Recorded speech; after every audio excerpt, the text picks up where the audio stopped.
నమస్తే అందరికీ welcome to ఆకాశం ఆంధ్ర న్యూస్. మంత్రి నారా లోకేష్ ట్వీట్ చేశారు. ఈయన తెలుసా మీకు? Ramana success story.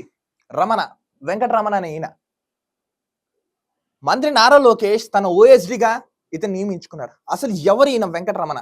President Andhra రాష్ట్రంలో ఒక హాట్ టాపిక్ గా అయితే నడుస్తుంది. ఆర్డీఓ అతను చాలా అంటే చాలా నిరుపేద కుటుంబం నుంచి వచ్చిన వ్యక్తి. ఎవరు? ఈ వెంకటరమణ అనే వ్యక్తి. ఇతను డిగ్రీ బీటెక్ పూర్తి చేసి తర్వాత సిటీలో జాబ్ చేసి ఎలక్ట్రికల్ డిపార్ట్మెంట్ సిటీలో వర్క్ చేసి 2009-10లో ఎప్పుడైతే ఏపీపీఎస్సీ గ్రూప్ 1 జరిగిందో అప్పుడు ఉద్యోగం సాధించి ఆంధ్ర తెలంగాణ ఇష్యూ జరిగిన సమయంలో అది మళ్ళీ రీ ఎగ్జామినేషన్ చేస్తా అప్పుడు ఉద్యోగం సాధించాడు ఈ వెంకటరమణ అనే వ్యక్తి. ఇతను చాలా అంటే చాలా సిన్సియర్ హార్డ్ వర్కర్ అంట. తనకున్న డబ్బుల్లో ఆ ఊళ్ళో ఒక గ్రంథాలయం కట్టించాడు ఈయన. ఇదేదో పొగడమో లేకపోతే పైకి ఎత్తడమో కాదు, ఉన్న వాస్తవం యథార్థం చెప్తున్నాను.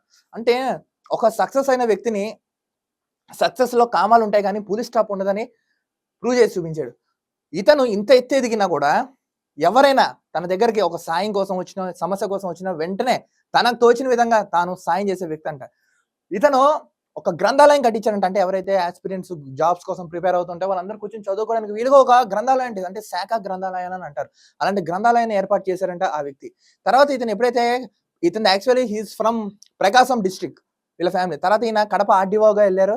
ఇప్పుడు ఈ కూటమి ప్రభుత్వం రాగానే ఇతని వర్క్ ని గుర్తించిన మంత్రి నారా లోకేష్ ఇతను ఓఎస్డీగా పెట్టుకున్నారంట. ఇతని ఓఎస్డీగా సో కరెక్ట్ పర్సన్ పెట్టుకున్నారు. అంటే ఏ వ్యక్తి అయినా సరే అండి, గుర్తుపెట్టుకోండి, కరెక్ట్ గా క్యాడర్ కరెక్ట్ గా ఉంటే కింద ఉన్న లెవెల్ వాళ్ళు కరెక్ట్ ఉంటారు.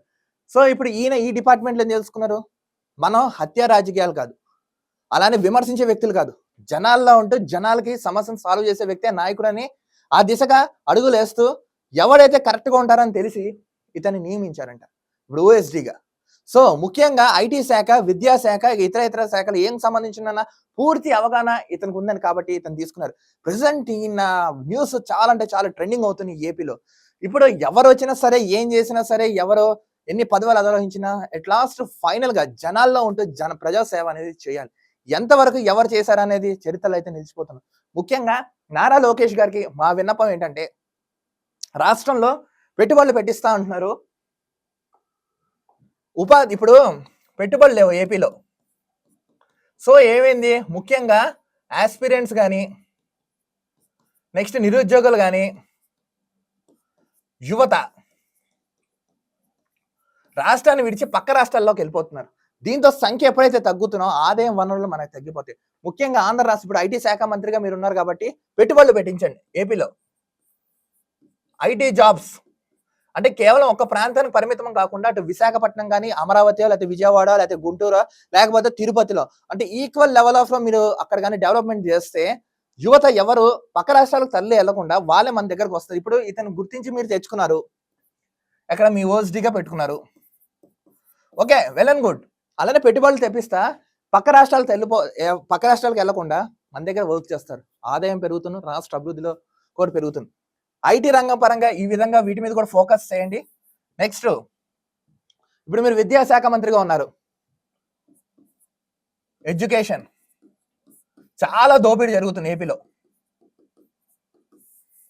విద్యాశాఖ మీద ఒక కసరత్తు చేయండి, ఒక ప్రక్షాళన లాంటివి చేయండి. మొత్తం నివేదికలు, డేటా తెప్పించుకోండి. ఎన్ని స్కూల్స్ ఉన్నాయి, ఎన్ని ప్రభుత్వ స్కూల్స్ ఉన్నాయి, ఎక్కడెక్కడ అవినీతి జరుగుతుందో, అసలు ఫీజులు ఎంత నియంత్రణ కంట్రోల్లో ఉన్నాయి, అసలు ఎవరెవరు సోకాలంత చేసి వెంటనే విద్యా వ్యవస్థలో ప్రక్షాళన అయితే చేయండి.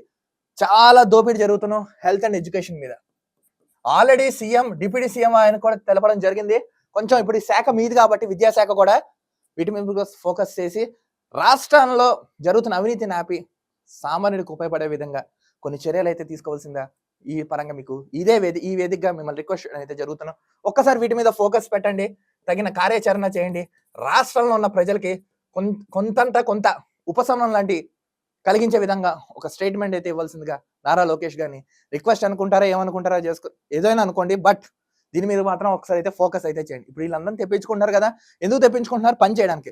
సో ఆ పని చేసే విధానంలో భాగంగా వీటి మీద ఫోకస్ చేసి ఈ హయాంలో మంచిగా జరిగిందని ఒక స్టేట్మెంట్ ఆర్ ఎనీ అప్డేట్ మాత్రం జనాలకి ఇవ్వండి.